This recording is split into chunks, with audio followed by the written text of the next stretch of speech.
ನಮಸ್ತೆ ಎಲ್ರಿಗೂ, welcome back to my YouTube channel. ಆಸೆ ಧಾರಾವಾಹಿಯ ಮುಂದಿನ ಸಂಚಿಕೆಯಲ್ಲಿ ಏನಾಗ್ತಿದೆ ಅಂತ ನೋಡೋಣ ಬನ್ನಿ. ಶಾಂತಿ ಇಲ್ಲಿ ಸೂರ್ಯ ಮತ್ತೆ ಮೀನಾಗೆ ಬೈತಾ ಇರ್ತಾರೆ. ಏನ್ರೋ ನನ್ ಬಗ್ಗೆ ವಿಚಾರಣೆ ಮಾಡ್ತಿದ್ದೀರಾ, ಅದು ನನ್ ಫ್ರೆಂಡ್ ಕಸ್ತೂರಿ ಮನೆಗೆ ಬಂದು ಅಂತ ಕೋಪ ಮಾಡ್ಕೊಂಡು ಶಾಂತಿ ಕೇಳಿದಾಗ, ಇರೋ ಸತ್ಯನ ತಿಳ್ಕೊಳ್ಳೋದಿಕ್ಕೆ ಕೋಪ ಏನಕ್ಕೆ ಸಕ್ರೆ? ಅಷ್ಟಕ್ಕೂ ನನ್ಗೆ ಈಗ್ಲೂ ಅನುಮಾನ ಅಂತೂ ಹೋಗಿಲ್ಲ. ನೀನು ಮತ್ತೆ ನಿನ್ ಮಗ ಸೇರ್ಕೊಂಡು ಏನೋ ನಾಟಕ ಆಡ್ತಾ ಇದ್ದೀರಾ. ಆ ಒಡವೆಗಳನ್ನ ನೀವೇ ಏನೋ ಮಾಡಿರೋದು, ಆದ್ರೆ ಅದನ್ನ ತಿಳ್ಕೊಂಡ್ಮೇಲೆ ನಾನ್ ಮಾತಾಡ್ತೀನಿ, ಆವಾಗಿರೋದು ಎಲ್ರಿಗೂ ಅಂತ ಸೂರ್ಯ ಕೋಪ ಮಾಡ್ಕೊಂಡು ಬೈದು ಹೋಗ್ತಾನೆ. ಆಗ ಶಾಂತಿ ಇನ್ನೊಂದ್ ಸ್ವಲ್ಪ ಹೊತ್ತೇನಾದ್ರೂ ಲೇಟ್ ಆಗಿ ಬಂದಿದ್ರೆ ನನ್ ಬಾಯಿ ತಪ್ಪಿ ಎಲ್ಲಾನು ಹೇಳ್ಬಿಡ್ತಿದೆ ಕಣೆ. ಪಾಪ ಕಣೆ ಸೂರ್ಯ, ಇರೋ ವಿಷಯನ ಹೇಳ್ಬಿಡೆ ಹೋಗ್ಲಿ ಅಂತ ಕಸ್ತೂರಿ ಹೇಳ್ದಾಗ, ಅಯ್ಯೋ ಪಾಪಿ, ನೀನೆಲ್ಲ ಒಂದ್ ಫ್ರೆಂಡ್ ಏನೇ ಅಲ್ಲ, ಅವ್ನ್ ಕೇಳಿದ ತಕ್ಷಣ ಹೇಳ್ಬಿಡ್ತೀಯಾ? ಅಷ್ಟಕ್ಕೂ ನಾನೇನಾದ್ರೂ ಹೇಳ್ದೆ ಅಂದ್ರೆ ನಾನ್ ಆ ಮನೇಲಿ ಇರೋದಕ್ಕಾಗಲ್ಲ, ನನ್ನ ಒದ್ದು ಓಡಿಸ್ತಾರೆ. ನೀನ್ ಯಾಕೆ ಈ ತರ ಮಾತಾಡ್ತಿದೀಯ ಅಂತ ಕೋಪ ಮಾಡ್ಕೊಂಡು ಶಾಂತಿ ಕಸ್ತೂರಿನ ಬೈತಾ ಇರ್ತಾರೆ. ನೋಡು, ಇನ್ಮೇಲೆ ಯಾರೇ ಏನೇ ಬಂದ್ ಕೇಳಿದ್ರು ಏನು ಹೇಳ್ಬೇಡ ಅಂತ ಶಾಂತಿ ಹೇಳ್ತಾರೆ. ಈ ಕಡೆ ಏನ್ರಿ ಮಾಡೋದು, ಈ ಕೆಲ್ಸಾನು ಆಗ್ಲಿಲ್ಲ, ಈ ಪ್ಲಾನ್ ಆದ್ರೂ ವರ್ಕೌಟ್ ಆಗುತ್ತೆ ಅಂದ್ರೆ ಅದು ಆಗ್ಲಿಲ್ಲ ಅಂತ ಮೀನಾ ಹೇಳ್ತಾಳೆ. ಮೀನಾ, ಸತ್ಯ ಏನು ಅಂತ ಕಸ್ತೂರಿ ಆಂಟಿಗೆ ಚೆನ್ನಾಗ್ ಗೊತ್ತು. ಅವರು ಇನ್ನೊಂದ್ ಸ್ವಲ್ಪ ಹೊತ್ತಲ್ಲಿ ಎಲ್ಲದನ್ನು ಹೇಳ್ಬಿಡ್ತಿದ್ರು, ಆದ್ರೆ ಅಷ್ಟೊತ್ತಿಗೆ ಆ ಸಕ್ಕರೆ ಬಂದು ಎಲ್ಲಾನು ತಡೆದು ಬಿಟ್ರು. ಆದ್ರೆ ಈಗ 100% ನನ್ಗೆ ಕನ್ಫರ್ಮ್ ಆಯ್ತು, ಇದನ್ನ ನಮ್ ಸಕ್ಕರೆ ಮತ್ತೆ ಮನೋಜನೇ ಮಾಡಿದ್ದಾರೆ ಅಂತ. ಅವ್ರಿಬ್ರು ಮುಖದಲ್ಲಿ ಭಯ ಕಾಣಿಸ್ತಿತ್ತಲ್ಲ, ಅದನ್ನ ನೋಡೇ ಹೇಳ್ಬೋದು ಅವರೇ ಮಾಡಿರೋದು ಅಂತ. ನೀನೇನ್ ಟೆನ್ಷನ್ ಮಾಡ್ಕೋಬೇಡ, ಹೇಗಾದ್ರೂ ಮಾಡಿ ಬಾಯಿ ಬಿಡಿಸ್ತೀನಿ ಅಂತ ಸೂರ್ಯ ಹೇಳ್ತಾನೆ. ಮೊದ್ಲು ನಿನ್ ಮನೆಗೆ ಹೋಗು ಅಂತ ಹೇಳಿ ಮೀನನ್ನ ಮನೆ ಕಳಿಸ್ತಾನೆ. ಹಾಗೆ ಇಲ್ಲಿ ಅಷ್ಟೊತ್ತಿಗೆ ಸೂರ್ಯನ್ಗೆ ಚೇತನ್ ಫೋನ್ ಮಾಡ್ತಾನೆ. ಹಲೋ, ಇಲ್ಲಿ ಯಾವ್ದೋ ಅಂಗಡಿಯಲ್ಲಿ ಸೆಕೆಂಡ್ಸ್ ಅಲ್ಲಿ ಫ್ರಿಡ್ಜ್, ವಾಷಿಂಗ್ ಮಿಷಿನ್ ಎಲ್ಲಾ ಇದೆಯಂತೆ, ಆದ್ರೆ ಹೊಸ ಅಂಗಡಿ ತರ ಓಪನ್ ಮಾಡಿದಾರಂತೆ, ಬೇಗ ಬಾ, ಆಫರ್ ಇದೆ ಅಂತೆ ಅಂತ ಚೇತನ ಹೇಳ್ತಾನೆ. ಆಗ ಸರಿ ಆಯ್ತು ಬರ್ತೀನಿರಪ್ಪ ಅಂತ ಹೇಳಿ ಸೂರ್ಯ ಕೂಡ ಹೋಗ್ತಾನೆ. ಹಾಗೇನೆ ಇಲ್ಲಿ ಮನೋಜ್ಗೆ ಮೋಸ ಮಾಡಿರೋದು ಜೊತೆಗೆ ಕಳ್ತನ ಮಾಡಿರುವಂತ ಫ್ರಿಡ್ಜ್, ವಾಷಿಂಗ್ ಮಿಷಿನ್ ಎಲ್ಲಾನು ತಗೊಂಡ್ ಬಂದು ದೊಡ್ಡ ಅಂಗಡಿಯಾಗಿ ಓಪನ್ ಮಾಡಿ ಇಟ್ಟಿರ್ತಾರೆ. ಆಗ ಅಲ್ಲಿ ಚೇತನ್ ಮತ್ತೆ ಸೂರ್ಯ ಹೋಗಿ, ಚೆನ್ನಾಗಿದೆ ಅಲ್ವಾ, ಪರವಾಗಿಲ್ಲ, ಎಲ್ಲ ಹೊಸ ತರಾನೇ ಇದೆ ಅಲ್ವಾ ಅಂತ ನೋಡಿ ಫ್ರಿಡ್ಜ್ ಮತ್ತೆ ವಾಷಿಂಗ್ ಮಿಷಿನ್ ಎಲ್ಲ ತಗೊಳ್ಳೋದಕ್ಕೆ ಅಂತ ಹೋಗಿರ್ತಾರೆ. ಅಲ್ಲ ಕಣೋ, ನೀನು ಒಂದು ವಾಷಿಂಗ್ ಮಿಷಿನ್ ಅಥವಾ ಫ್ರಿಡ್ಜ್ ತಗೊಳ್ಳೋ ಅಂತ ಹೇಳಿದಾಗ ನಮಗ್ ಮಲ್ಕೊಳ್ಳೋದಕ್ ರೂಮೇ ಇಲ್ಲ, ಇನ್ನು ಇದೆಲ್ಲ ಯಾಕೋ ಅಂತ ಸೂರ್ಯ ಹೇಳಿದಾಗ, ಹೋ ಅದು ನಿಜಾನೇ ಬಿಡು, ಹೊಸ ಮನೆ ಕಟ್ಸದ್ಮೇಲೆ ರೂಮ್ಗೆ ಬೇಕಾಗುತ್ತೆ, ಅವಾಗ ತಗೊಳ್ಳುವಂತೆ ಅಂತ ಮಾತಾಡ್ತಾ ಇರ್ತಾರೆ ಚೇತನ ಮತ್ತೆ ಸೂರ್ಯ. ಆಗ ಅಲ್ಲಿಗೆ ಪೊಲೀಸರು ಬರ್ತಾರೆ. ಕಳ್ತನದ ಮಾಲನ್ನ ಎಷ್ಟು ದೊಡ್ಡದಾಗಿ ಅಂಗಡಿ ಓಪನ್ ಮಾಡಿ ಇಷ್ಟು ಧೈರ್ಯವಾಗಿ ಇಟ್ಕೊಂಡಿದ್ಯಾ, ಎಷ್ಟು ಧೈರ್ಯ ನಿಮ್ಗೆ, ನಿಮ್ಗೋಸ್ಕರ ಅಂತ ಇಡೀ ಊರ್ನೆಲ್ಲ ಹುಡುಕ್ತಾ ಇದೀವಿ, ಎಲ್ಲಾ ಶೋರೂಮ್ಗೂ ಹೋಗಿ ಮೋಸ ಮಾಡ್ತಾ ಇದ್ದೀರಾ ಅಂತ ಸೂರ್ಯ ಮತ್ತೆ ಚೇತನನ್ನು ಕೂಡ ಎಲ್ಲರ ಜೊತೆಗೆ ಹೇಳ್ಕೊಂಡು ಹೋಗ್ತಾರೆ. ಸರ್ ಸರ್, ನಾವಿಲ್ಲಿ ಐಟಮ್ ತಗೊಳ್ಳೋದಕ್ಕೆ ಅಂತ ಬಂದಿರೋದು, ನಮಗೂ ಇದಕ್ಕೂ ಯಾವ ಸಂಬಂಧನೂ ಇಲ್ಲ, ಬಿಟ್ಬಿಡಿ ಸರ್ ಅಂತ ಸೂರ್ಯ ಹೇಳ್ತಾನೆ. ಅದನ್ನೆಲ್ಲ ಸ್ಟೇಷನ್ ಅಲ್ಲಿ ಹೇಳು ಬಾರೋ ಅಂತ ಹೇಳಿ ಸೂರ್ಯನ ಹೇಳ್ಕೊಂಡೋಗಿ ಅರೆಸ್ಟ್ ಮಾಡಿ ಜೈಲಲ್ಲಿ ಹಾಕ್ತಾರೆ. ಏನೋ ನಾವು ನೋಡಿದ್ರೆ ಶೋರೂಮ್ಗೆ ಹೋದ್ರೆ ಇವ್ರು ನೋಡಿದ್ರೆ ಕಳ್ರು ಅಂತ ಹೇಳ್ಕೊಂಬಂದು ಈ ತರ ಹಾಕಿದಾರಲ್ಲ ಅಂತ ಇಲ್ಲಿ ಶೋರೂಮ್ ಓನರ್ನ, ರೀ ಏನ್ರಿ ಅದೆಲ್ಲ ಹಾಗಾದ್ರೆ ಕಳ್ತನದ ಅಂತ ಸೂರ್ಯ ಕೇಳ್ತಾನೆ. ಹೌದು ಕಳ್ತನದ್ದೇ, ಆದ್ರೆ ನಮ್ ಜೊತೆ ನೀವು ಲಾಕ್ ಆದ್ರಲ್ಲ, ಸರಿಯಾಗಿ ಸಿಗಾಕೊಂಡಿದ್ದೀರಾ ಅಂತ ನಗ್ತಾ ಇರ್ತಾರೆ. ಅಷ್ಟರಲ್ಲೇ ಮನೋಜ್ಗೆ ಫೋನ್ ಮಾಡಿ, ನೋಡಪ್ಪ ಕಂಪ್ಲೇಂಟ್ ಕೊಟ್ಟಿದ್ದೆಲ್ಲ 4 ಲಕ್ಷದ ಐಟಮ್ಗಳನ್ನ ತಗೊಂಡು ಹೋಗಿದ್ದಾರೆ ಮೋಸ ಮಾಡಿ ಅಂತ, ಅವರು ಎಲ್ಲ ಸಿಗಾಕೊಂಡಿದ್ದಾರೆ, ಬೇಗ ಬಂದು ಕಂಪ್ಲೇಂಟ್ ಕೊಟ್ಬಿಟ್ಟು ಏನೇನೆಲ್ಲ ಇದೆ ಅದನ್ನೆಲ್ಲ ಬೇಗ ಬಂದ್ಬಿಟ್ಟು ತಗೊಂಡು ಹೋಗಪ್ಪ ಅಂತ ಇನ್ಸ್ಪೆಕ್ಟರ್ ಹೇಳ್ತಾರೆ. ಆಗ ಸರಿ ಸರ್ ಆಯ್ತು, ನಾನು ಈಗಲೇ ಬರ್ತೀನಿ ಅಂತ ಮನೋಜ್ ಬಂದು ಇನ್ಸ್ಪೆಕ್ಟರ್ ಹತ್ರ ಮಾತಾಡ್ತಾ ಇರ್ತಾನೆ. ಅಷ್ಟರಲ್ಲಿ ಇದೇನೋ ಇದು ಪೆಂಗಿನ ಧ್ವನಿ ತರ ಕೇಳಿಸ್ತಾ ಇದೆಯಲ್ಲ ಅಂತ ಸೂರ್ಯ ಹೇಳಿದಾಗ, ಅಯ್ಯೋ ಬರೀ ನಿಮ್ಮ ಅಣ್ಣನ ಧ್ವನಿ ಅಲ್ಲ ಕಣೋ, ನಿಮ್ಮ ಅಣ್ಣನೇ ಬಂದಿದ್ದಾನೆ ನೋಡಲ್ಲಿ, ಮನೋಜನೇ ಬಂದಿದ್ದಾನೆ ಅಂತ ಚೇತನ ತೋರಿಸಿದಾಗ, ಅಯ್ಯೋ ಇವ್ನ್ಯಾಕೆ ಇಲ್ಲಿಗೆ ಬಂದಿದ್ದಾನೆ ಅಂತ, ಅಯ್ಯೋ ಇರು ಬೇಕಾಗುತ್ತೆ ಅಂತ ಮನೋಜ್ ಮಾತಾಡ್ತಾ ಇರೋದನ್ನ ಸೂರ್ಯ ವಿಡಿಯೋ ಮಾಡ್ಕೋತಾ ಇರ್ತಾನೆ. ಎಷ್ಟೇ ನಿಮ್ದು ಲಾಸ್ ಆಗಿರೋದು ಅಂತ ಇನ್ಸ್ಪೆಕ್ಟರ್ ಕೇಳಿದಾಗ, sir AC, fridge, washing machine ಎಲ್ಲಾನು ತಗೊಂಡು ಹೋಗಿದ್ದಾರೆ ಸರ್, 4 ಲಕ್ಷ ರೂಪಾಯಿ ದುಡ್ಡಿಂದ ಐಟಮ್ಗಳನ್ನೆಲ್ಲ ತಗೊಂಡು ಹೋಗಿದ್ದಾರೆ. ಜೊತೆಗೆ ಅದ್ಯಾರೋ ಆಫೀಸರ್ ಅಂತ ಬಂದು 4 ಲಕ್ಷ ದುಡ್ಡನ್ನ ನಕಲಿ ನೋಟ್ ಅಂತ ತಗೊಂಡು ಹೋಗಿದ್ದಾರೆ. ಏನ್ ಮಾಡ್ಬೇಕು ಅಂತಾನೆ ಗೊತ್ತಾಗ್ತಿಲ್ಲ ಸರ್, ದಯವಿಟ್ಟು ಹೇಗಾದ್ರೂ ಮಾಡಿ ಐಟಮ್ಗಳನ್ನ ಈಸ್ಕೊಟ್ಬಿಡಿ ಸಾಕು, ದುಡ್ಡು ಬೇಡ ಏನು ಬೇಡ ನನ್ಗೆ ಅಂತ ಮನೋಜ ಹೇಳ್ತಾನೆ. ಏನು ಇದು ಈ ತರ ಹೇಳ್ತಿದ್ದಾನೆ, ಮನೆಗೆ ಬಂದ್ಬಿಟ್ಟು 4 ಲಕ್ಷ ರೂಪಾಯಿ ವ್ಯಾಪಾರ ಆಯ್ತು, ಅದ್ರಲ್ಲಿ 3 ಲಕ್ಷ ರೂಪಾಯಿ ಡೀಲರ್ ಕೊಟ್ಟೆ, 1 ಲಕ್ಷ ರೂಪಾಯಿ ಲಾಭ ಆಯ್ತು ಅಂತ ಹೇಳ್ದ. ಈಗ ನೋಡಿದ್ರೆ ಮೋಸ ಹೋಗಿದ್ದೀನಿ, ಎತ್ಕೊಂಡು ಹೋಗಿದ್ದಾರೆ ಅಂತ ಎಲ್ಲ ಹೇಳ್ತಿದ್ದಾನೆ. ಏನು ನಡೀತಾ ಇದೆ ಇಲ್ಲಿ ಅಂತ ಸೂರ್ಯ ಶಾಕ್ ಇಂದ ನೋಡ್ತಾ ಇರ್ತಾನೆ. ಹಾಗೆ ಇಲ್ಲಿ ನಾನ್ ಬೇರೆ ಡೀಲರ್ಗೆ ದುಡ್ಡು ಕೊಡ್ಬೇಕಾಗಿತ್ತು, ಆ 4 ಲಕ್ಷನ ಹೇಗೋ ಹೊಂದಿಸಿ ಸಾಲ ಮಾಡಿ 3 ಲಕ್ಷನ ಡೀಲರ್ ಕೊಟ್ಟು 1 ಲಕ್ಷನ ನಾನು ಮನೇಲಿ ಲಾಭ ಬಂದಿದೆ ಅಂತ ಹೇಳ್ದೆ, ಅದನ್ನ ಮನೆಗೆ ತಗೊಂಡು ಕೊಟ್ಟೆ ಅಂತ ಹೇಳ್ಬಿಟ್ಟು ಮನೋಜ ಹೇಳಿದ ತಕ್ಷಣನೇ, ಅಯ್ಯೋ ಪೆಂಗ್ಯ ಮನೆಯವ್ರಿಗೆಲ್ಲ ಮೋಸ ಮಾಡಿದಾನೆ, ಕಳ್ಳನ್ ಮಗ ಇವನ್ಗಿದೆ ಇವತ್ತು, ಇರು ನಿಮ್ಮ ಅಣ್ಣನ ಕರೀತೀನಿ ಅಂತ ಮನೋಜ್ ಅಂತ ಹೇಳಕ್ ಹೋಗ್ತಾನೆ ಚೇತನ್. ಸುಮ್ನೆ ಇರೋ, ಕರಿಬೇಡ, ಅಕಸ್ಮಾತ್ ನಾವ್ ಇಲ್ಲಿಂದ ಹೊರಗಡೆ ಹೋಗೋ ಅಷ್ಟರಲ್ಲಿ ಎಷ್ಟೊತ್ತಾಗುತ್ತೋ ಏನೋ, ಈ ಪೆಂಗ್ಯ ಹೋಗಿ ಮನೇಲಿ ಏನಾದ್ರೂ ಕತೆ ಕಟ್ಬಿಟ್ರೆ ಅದಕ್ಕೆ ಸಾಕ್ಷಿ ಸಮೇತ ಎತ್ಕೊಂಡೋಗಿ ಸರಿಯಾಗಿ ಮಾಡ್ತೀನಿ ಇವ್ನಿಗೆ. ಹಾಗಾದ್ರೆ ಮೀನಿನ ಒಡವೆ ಕಾಣೆ ಆಗಿರೋದಕ್ಕೆ 100% ಕನೆಕ್ಷನ್ ಇದೆ. ಇವನೇ ಆ 4 ಲಕ್ಷಕ್ಕೋಸ್ಕರ ಒಡವೆಗಳನ್ನ ತಗೊಂಡೋಗಿ ಏನೋ ಮಾಡಿದಾನೆ, ಅಡ ಇಟ್ಟಿರ್ಬೋದು. ಹಾಗಾದ್ರೆ ಮೀನಿನ ಒಡವೆಗಳು ಕಾಣೆ ಆಗಿರೋದಕ್ಕೂ ಇವನ್ಗೂ 100% ಕನೆಕ್ಷನ್ ಇದೆ.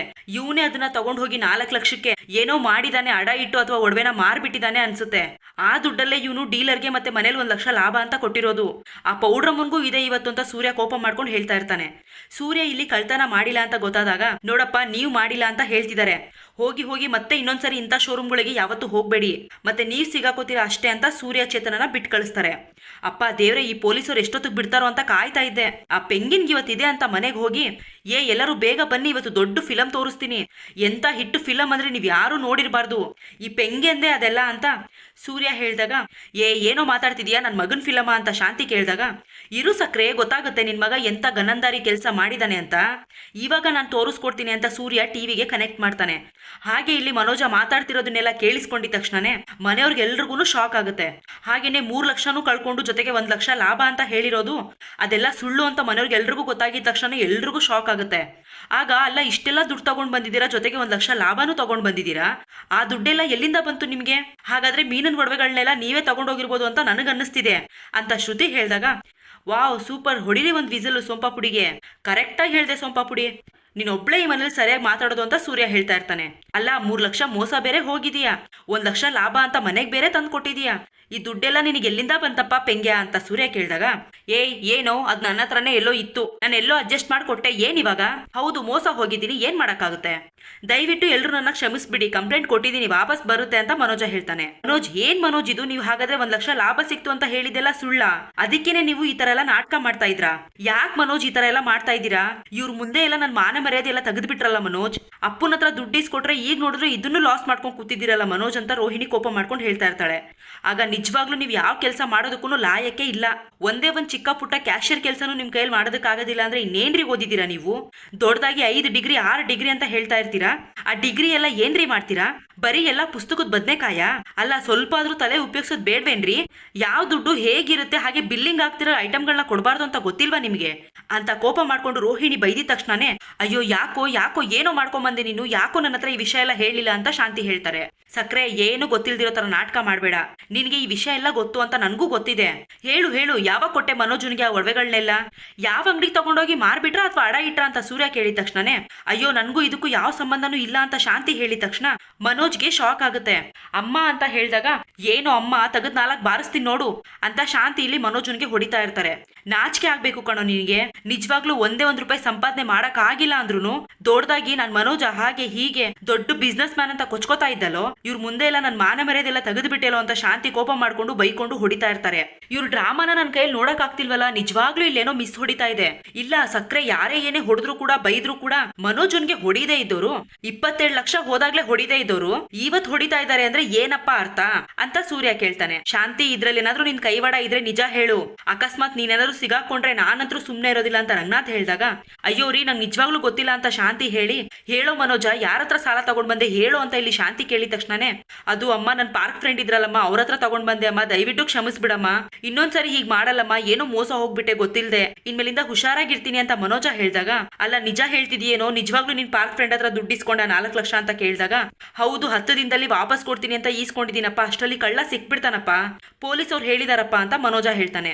ಸರಿ ಆಯ್ತು, ಈಗ ಗೊತ್ತಾಯ್ತಲ್ವಾ, ಹಾಗಾದ್ರೆ ಒಡವೆಗಳನ್ನ ಕಳ್ತನ ಮಾಡಿರೋದು ಯಾರು ಅಂತ ತಿಳ್ಕೋಬೇಕು ಅಂದ್ರೆ ಬೇರೆ ದಾರಿನೇ ಇಲ್ಲ, ಕಂಪ್ಲೇಂಟ್ ಕೊಡೋಣ, ಕಂಪ್ಲೇಂಟ್ ಕೊಟ್ಟಿದ ತಕ್ಷಣ ಕಳ್ಳ ಸಿಗಾಕೋತಾನೆ ಅಂತ ಸೂರ್ಯ ಹೇಳಿದ ತಕ್ಷಣ ಶಾಂತಿ ಮತ್ತೆ ಮನೋಜ್ಗೆ ಶಾಕ್ ಆಗುತ್ತೆ. ಆಗ ಪೊಲೀಸ್ ಕಂಪ್ಲೇಂಟ್ ಎಲ್ಲ ಯಾಕೋ, ಮನೆ ವಿಷಯನ ರೋಡಿಗೆ ತರ್ತೀಯಾ, ಅಕಸ್ಮಾತ್ ಮನೇಲಿ ಇದ್ದಿದ್ದೆಲ್ಲ ಏನಾಯ್ತು ಅಂತ ಎಲ್ಲರೂ ಪ್ರಶ್ನೆ ಮಾಡ್ತಾರೆ, ಆಗ ಮನೆಯವ್ರ ಮೇಲೆ ಅನುಮಾನ ಬರಲ್ವಾ? ಅದೆಲ್ಲ ಏನು ಬೇಡ, ಪೊಲೀಸ್ ಸ್ಟೇಷನ್ ಮೆಟ್ಲು ಹತ್ತೋದು ಬೇಡ, ಸುಮ್ನೆ ಇರೋ ಅಂತ ಹೇಳಿ ಮನೋಜ ಹೆದರ್ಕೋತಾ ಇರ್ತಾನೆ.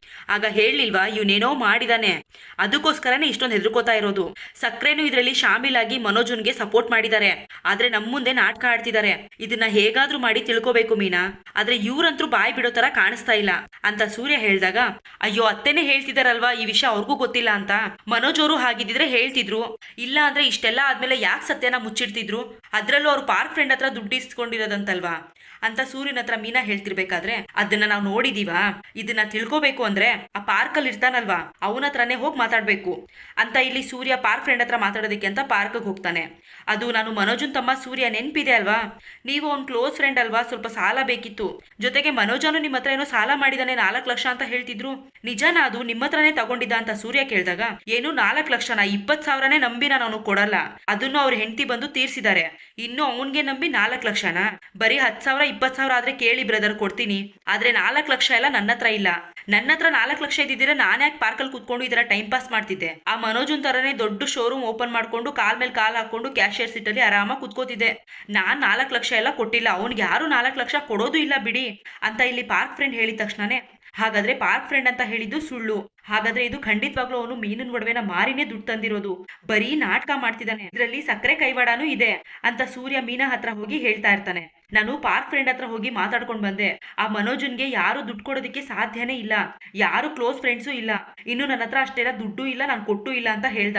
ಹಾಗಂದ್ಮೇಲೆ ಖಂಡಿತವಾಗ್ಲೂ ಅವನು ನಿನ್ನ ಒಡವೆಗಳನ್ನ ಮಾರಿನೇ ದುಡ್ಡು ತಂದಿರೋದು ಅಂತ ಸೂರ್ಯ ಹೇಳ್ದಾಗ, ಅಯ್ಯೋ ರೀ ಏನ್ರಿ ಮಾಡೋದು ಈಗ, ಹೇಗ್ರಿ ಬಾಯಿ ಬಿಡ್ಸೋದು ಅಂತ ಮೀನಾ ಹೇಳ್ದಾಗ, ನನ್ನ ಹತ್ರ ಒಂದು ಐಡಿಯಾ ಇದೆ ಅಂತ ಸೂರ್ಯ ಯೋಚನೆ ಮಾಡ್ತಿರ್ತಾನೆ.